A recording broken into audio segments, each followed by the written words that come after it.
Guys, এই যে আমরা বন্ধুরা এসে পড়লাম গ্রিল খেতে। খুবই ক্ষুধার্ত ছিলাম। জামালপুরে রংধনু হোটেলের এই গ্রিল পুরো জামালপুর ফেমাস, একদম জুসি। এখানে দেখুন আপনারা কত বড় একটা চিকেন ব্রেস্ট দিয়েছে, সাথে সালাদ, মেয়োনিজ এবং এই যে তরকারি না, এটাকে মশলা বলে, কষানো মশলা, গ্রেভি। এটা অত্যন্ত মজাদার, এটা না খেলে বুঝতে পারবেন না। এই যে বন্ধু আরাম করে খাচ্ছে।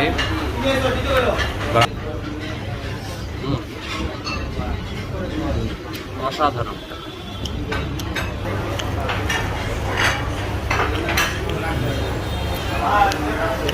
লোকেশনও ভালো, এখানে আপনি এসি ঠান্ডা বাতাসে বসে আরাম করে খেতে পারবেন। পরিবার নিয়ে এসে খাওয়ার মতো একটা সুন্দর জায়গা।